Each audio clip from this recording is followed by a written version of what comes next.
before Aegon Targaryen ever set foot on the southern coast. One name echoed across the Stormlands with thunderous pride: Argilac Durrandon, the last Storm King of the ancient line of Durin Godsgrief. He was a warrior forged by the storms themselves, fierce, fearless, and infamous for his unbreakable arrogance.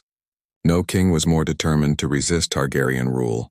Argilac saw the Andals come and go, fought invaders from the sea, and crushed raiders in the Kingswood. To his people, he was a storm made flesh. To his enemies, he was a warning. Durrandon kings do not kneel.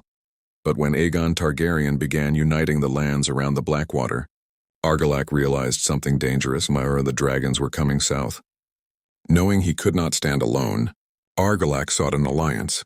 He offered Aegon's rumored half-brother, Orys Baratheon, lands and marriage to his daughter, Princess Argella. But the offer was an insult disguised as diplomacy.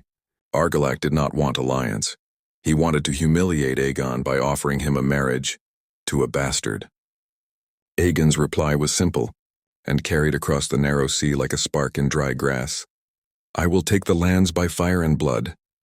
That message ended all hope for peace. When Aegon marched on the Stormlands, Argilac met him with open war.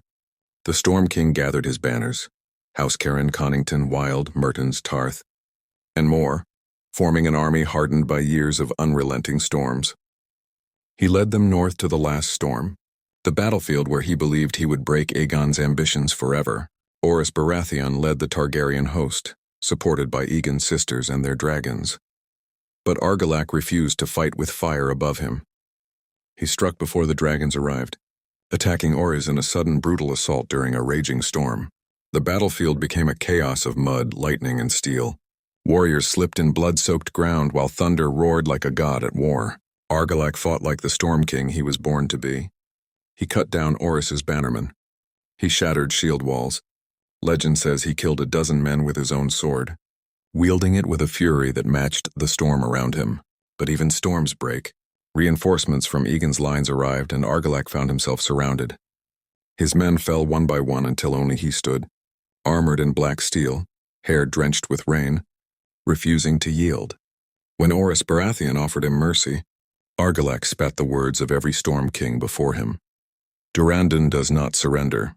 He died with his sword in hand, face turned toward the thunder. When news reached Storm's End, Argella, the last princess of House Durrandon, barred the gates and declared herself Storm Queen. She called Orys a bastard and swore no dragon would rule the Stormlands. But her own garrison betrayed her. They delivered her to Orys, naked, chained, and furious, claiming they would not starve for a lost cause. Orys